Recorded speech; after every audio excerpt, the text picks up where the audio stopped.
Boa noite. Estamos novamente dando início ao estudo do livro A Obsessão e o Movimento Espírita. Hoje com a temática Vigilância dos Pensamentos, Sentimentos e da Vontade, que faz parte do capítulo 13 do livro, o último capítulo da obra, onde trata dos instrumentos colocados para nós pela espiritualidade, a fim de habilitarmos-nos a terapêutica para, de forma preventiva, superarmos as questões relativas à obsessão.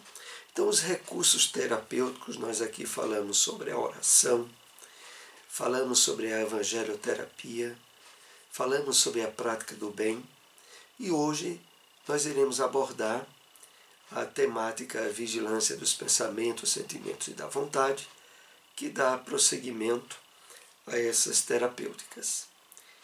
Mas, como de hábito, primeiramente, vamos fazer comentário de uma mensagem do Espírito Emmanuel, a fim de nos prepararmos para o nosso estudo. Do livro Cartas Universais e o Apocalipse, o Evangelho comentado por Emmanuel. A parte referente à carta de Tiago, capítulo 2, versículo 14. Separamos esse parágrafo. Comparemos fé e obras com a planta e as construções. Sem plano adequado, não se ergue edifício em linhas corretas. Asseguremo-nos de que não nos faltará bondade divina, mas construamos em nós a humana bondade. Então vamos aqui fazer algumas reflexões para aprofundar esse conteúdo que Emmanuel nos traz. Então, Emmanuel nos propõe a que estabeleçamos uma analogia entre fé e obras com a planta e as construções erguidas pelo homem. Então é necessário a fé em termos da aquisição preliminar, que vem através do conhecimento, que vem através da nossa aproximação com a realidade espiritual da vida. Mas ela, imprescindivelmente, precisa estar associada às obras, que aqui Emmanuel compara às construções. Não adianta planta sem construção, sem a construção erguida com base nela.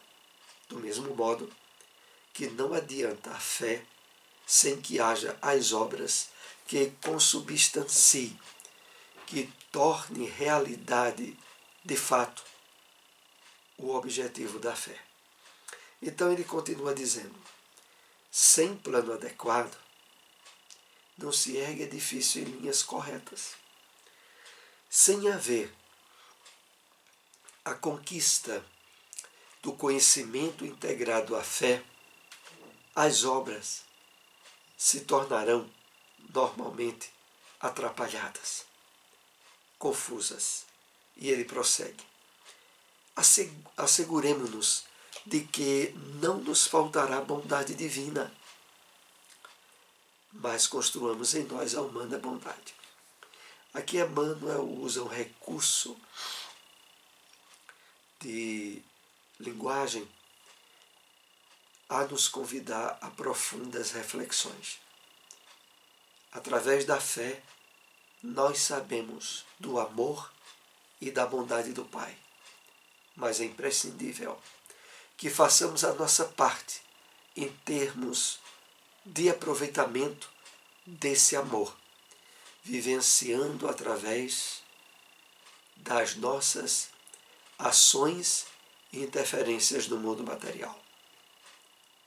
Para que, de fato, se estruture e se estabeleça como complemento indispensável Vamos então para o nosso tema vigilância dos pensamentos, sentimentos e da vontade. A princípio,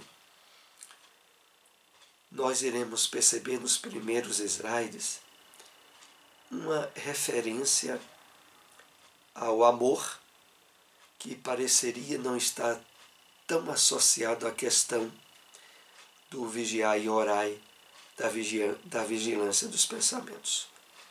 Mas nós iremos perceber como estão tão relacionados. O espírito é criado para amar. Nos estágios iniciais infantis, pelo egocentrismo de que se faz objeto, mesmo quando se dispõe ao amor, quase sempre o avilta com as paixões subalternas. Então, aqui começa uma importante reflexão para nós, de que Deus é amor e todos nós trazemos íncito em nós a procedência divina. Nós fomos criados para amar. Só que nos estágios iniciais, no início da nossa caminhada evolutiva, a presença do egocentrismo tem uma fase nessas experiências necessárias, preparatórias para mais adiante surgirem os sentimentos da solidariedade, da fraternidade, do amor. Mas aí o texto diz, mesmo quando se dispõe ao amor, nessa fase inicial, quase sempre se avilta com as paixões subalternas. Então, na nossa caminhada evolutiva, cujo objetivo maior é a vivência do amor em plenitude, tal como Jesus assim o definiu, lembrando a lei divina, amar a Deus e amar ao próximo, amar a si mesmo. Aqui é colocado que nas fases iniciais não há como evitar o envolvimento, o entrelaçamento entre amor, paixão, a presença das tendências egoístas ainda não superadas e que facultam, nessa fase de início, uma passagem natural. Prossigamos. O amor, todavia, jaz inato em todas as criaturas, pode ser educado, desenvolvido, ampliado. A sua capacidade doadora, a fim de que se possa expressar em toda a pujança e grandeza. Então, lembrando como havíamos dito, íncito em nós, faz parte da nossa natureza a procedência divina, jaz o amor, mas que precisa, ao longo da própria lei do progresso, ser trabalhado, educado, desenvolvido, ampliado a sua capacidade doadora, aonde aí já há uma relação com o surgimento de virtudes como a fraternidade e a irmandade, para que possa se expressar em toda a sua pujança e grandeza. Para que tal ocorra, faz-se imprescindível que o indivíduo se desenvolva em plenitude, não somente através da área do sentimento, senão também da inteligência e da razão, amadurecendo a personalidade. Aqui a gente vai começar a entender a ligação que há nesse aspecto do amor com a questão do pensamento, do sentimento, das emoções, da vigilância. E aí diz, faz-se imprescindível que o indivíduo se desenvolva em plenitude, não somente através da área do sentimento. É porque, na base do cuidado, do direcionamento adequado para o pensamento, o sentimento e a emoção estarem alinhados de forma positiva e harmonizada para a nossa paz, para a nossa felicidade, claro que é imprescindível já estarmos trabalhando o auto-amor, a autoafetividade. Na verdade, o grande problema para nos abrirmos ao cultivo da harmonia e do equilíbrio no que a gente pensa, sente e faz, está necessariamente a presença do amor em um nível de desenvolvimento e de ação já bem caracterizada. Não é por outro motivo que as questões de ordem obsessiva, inclusive é o objetivo principal deste livro, elas encontram campo de ação aonde a ausência do amor se fez caracterizada. Para a pessoa que de fato abriu-se às possibilidades do cultivo, da vivência desse sentimento, abre-se todo um campo natural e espontâneo de autoproteção às incidências de ordem negativa associada aos processos obsessivos. Não há dúvida que a pessoa que vive em paz, em harmonia, que vive um nível de amor e de auto-amor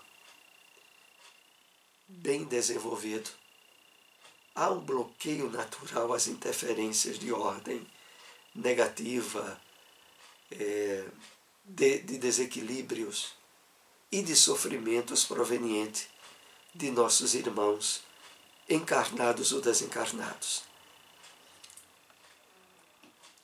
Quando o amor alcança esse estágio, ele desperta amor, gera reciprocidade, inspira reações semelhantes, o que igualmente sucede quando a pessoa cultiva o ódio, a desconfiança, a insegurança, produzindo nos que a cercam sentimentos e efeitos análogos.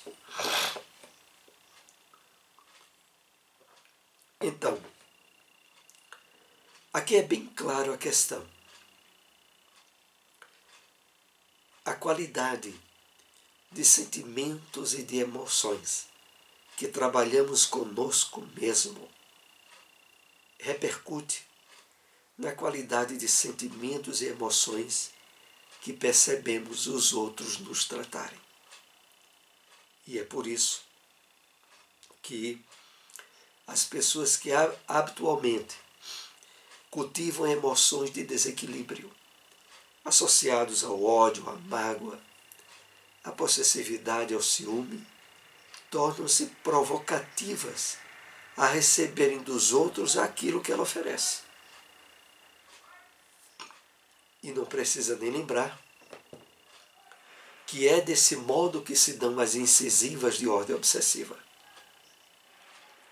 Doentia, desequilibrante.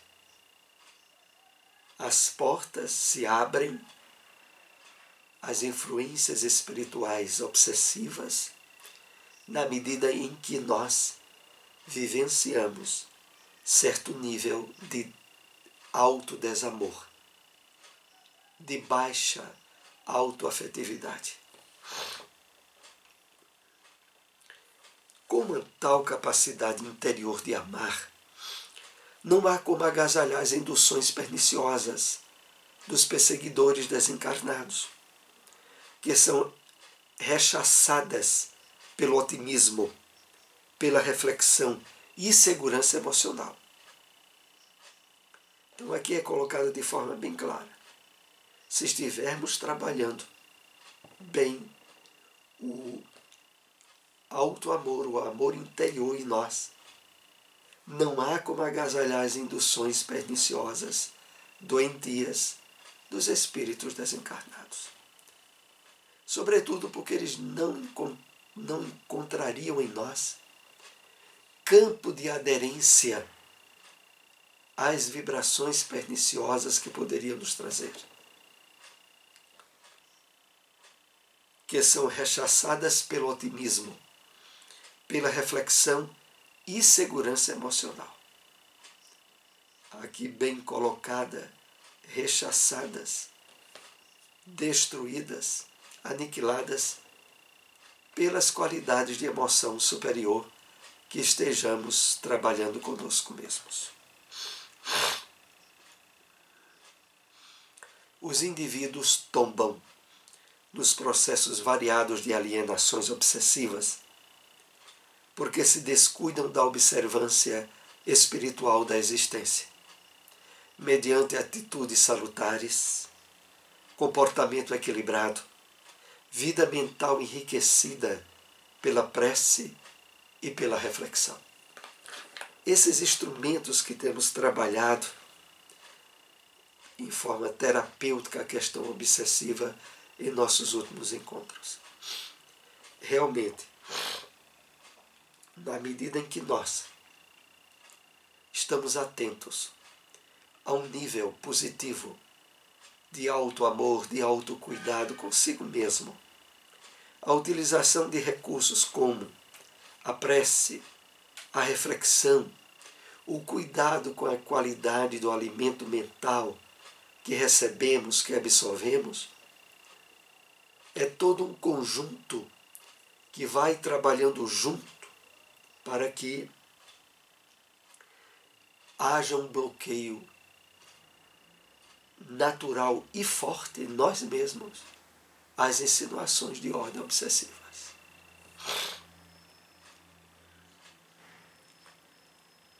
São poucos os indivíduos que se utilizam corretamente da razão, isto é, que tomam conhecimento e participam dos acontecimentos do mundo objetivo como do subjetivo, conscientizando-se da sua realidade espiritual.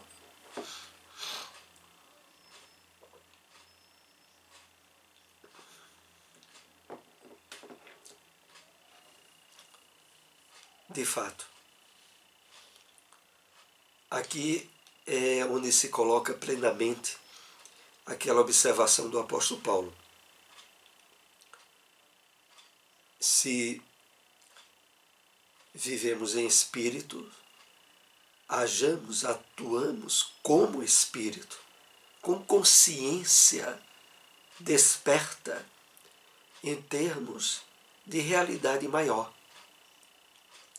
Nós vivemos em um universo paralelo, se assim podemos dizer, da realidade espiritual, dos espíritos desencarnados, que a todo momento nós influenciamos e recebemos influências.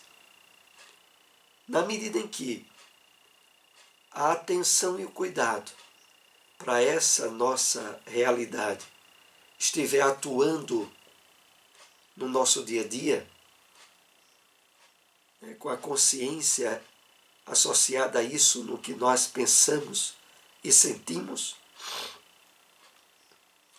naturalmente estabeleceria todo um conjunto de atitudes e de ações em harmonia, em equilíbrio com aquilo que nos favorece, que nos faz sentir equilibrados e harmonizados.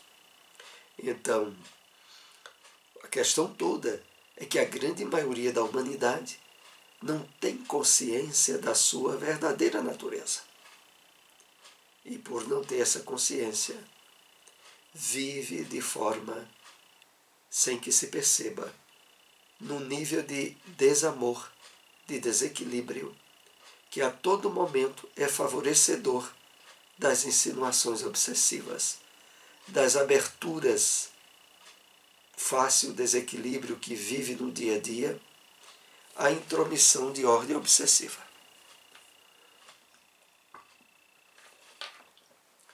Naqueles nos quais o hábito de bem pensar é fugídio ou raro, porque a mente permanece em desconcerto, rica de imagens perturbadoras e recordações de teor prejudicial, mais facilmente os parasitas espirituais encontram campo para se instalar.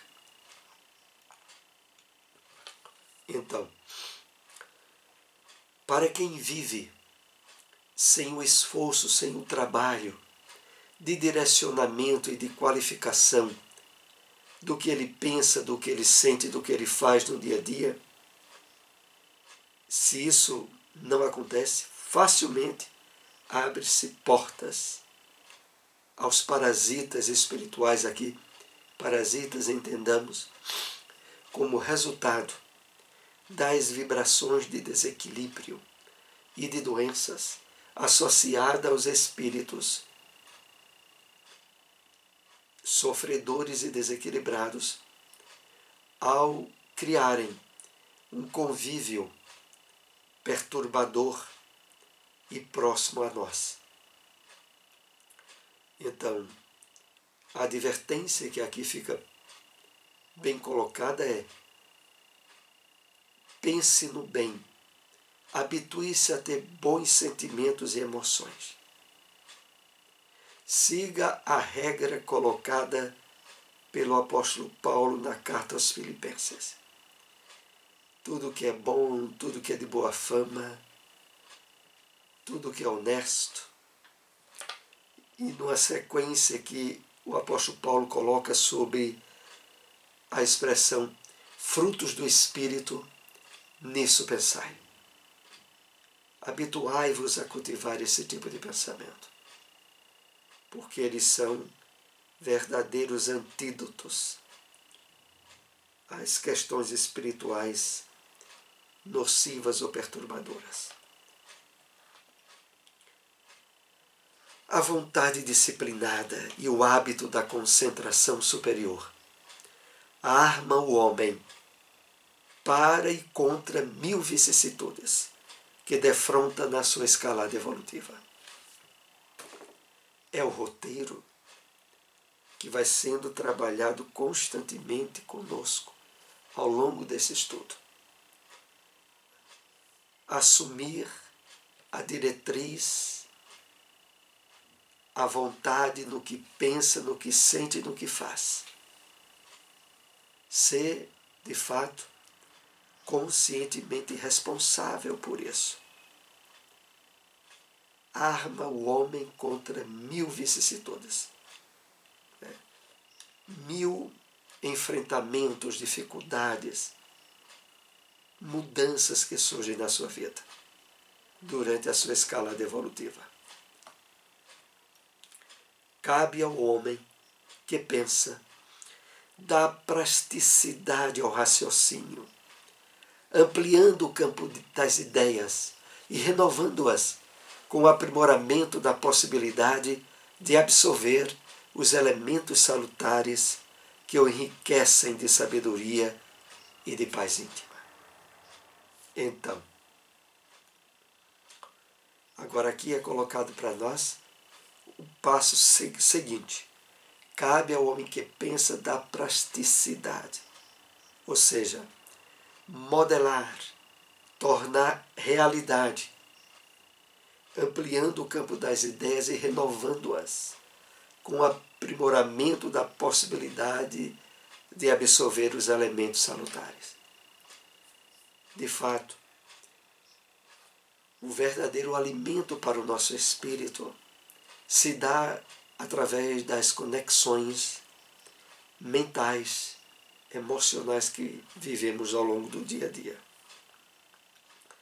Da qualidade salutar, positiva, associada às vibrações que o pensamento, o sentimento, a emoção tem, possibilitará para nós, nesse trabalho de renovação, de aprimoramento que somos chamados, a superação natural das insinuações obsessivas e também do estabelecimento de mecanismos preventivos que evitarão o estabelecimento dessa grave doença que assola toda a humanidade, que é a doença da obsessão. Com o tempo, a capacidade de discernir, de distinguir, de separar, dota com a aptidão da escolha dos valores que o impulsiona para mais altas aspirações, com plena libertação dos vícios de toda a natureza. Porque é assim. Na medida em que nós passamos a ter uma mente mais límpida, mais cristalina de valores, associados agora ao bem, ao amor, à caridade, quanto mais trabalharmos o direcionamento do pensamento nosso, através da vontade, objetivando essa sintonia elevada, isso facultará, como o texto diz, a capacidade de discernir dota-o com a aptidão que impulsiona para mais altas aspirações. Isso quer dizer o seguinte: enquanto nós ainda abrirmos portas a conflitos, a desequilíbrios de ordem mental, emocional, no que a gente pensa, no que a gente faz,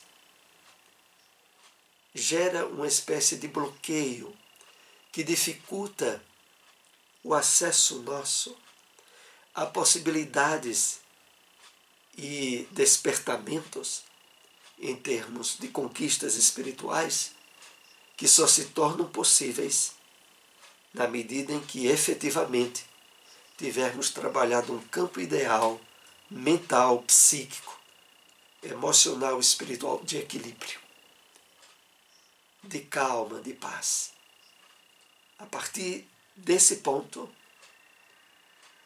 vai abrindo vias de acesso pelo campo da intuição, da inspiração, a possibilidades de entendimento e solução de problemas que antes não encontrávamos e que agora espontaneamente passa a surgir para nós. É isso que aqui nos é trazido a compreensão. Bom, nós estamos chegando ao término dos nossos comentários desta noite. Agradecemos a todos que nos acompanharam. Se possível, compartilhem essas informações. Até o próximo estudo. Uma boa noite a todos.